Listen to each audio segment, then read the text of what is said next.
පොල් කර්මාන්තය කියලා කියන්නේ ලංකාවේ ප්‍රධාන අපනයන භෝග වලින් එකක් විදිහට සැලකෙනවා. තේ, පොල්, රබර්, සිනමන්, ඊට පස්සේ ස්පයිසස් මේවා තමයි ප්‍රධාන වශයෙන් ලංකාවේ කෘෂිකර්ම ආශ්‍රිතව අපනයන වෙන භෝග විදිහට සලකන්නේ. ඉතින් තොරතුරු වාර්තා වෙන විදිහට 2025 මුල් මාස 10 ඇතුළත පොල් ආශ්‍රිත නිෂ්පාදන ඇමරිකානු ඩොලර් මිලියන 1033ක ප්‍රමාණයක් දක්වා වර්ධනය වෙලා තියෙනවා.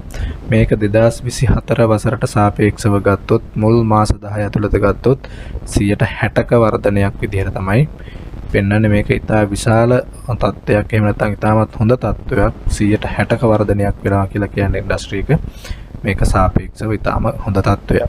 ඉතින් අපි කලින් කතා කරා සමස්ත ආදායම ඇමරිකානු ඩොලර් බිලියන 14.4ක් වෙනකොට තේ සහ පොල් කියන කර්මාන්ත දෙකෙන් ඩොලර් බිලියන 1300කට ආසන්න ප්‍රමාණයක් වාර්තා වෙලා තියෙනවා. ඩොලර් බිලියන 2300කට ආසන්න ප්‍රමාණයක් වාර්තා වෙලා තියෙනවා. තේ සහ පොල් වලින් පමණක් ඩොලර් බිලියන 2.3ක් කියලා කියන්නේ සමස්ත ආදායමෙන් ඉතා විශාල ප්‍රතිශතයක්. ඉතින් පොල් වල ලැබිලා තියෙන ආදායම තමයි අපි කතා කරේ මේ නිවුස් එකෙන් 1033ක් ගිය වසරට සාපේක්ෂව 60%ක වර්ධනයක් වෙලා තියෙනවා.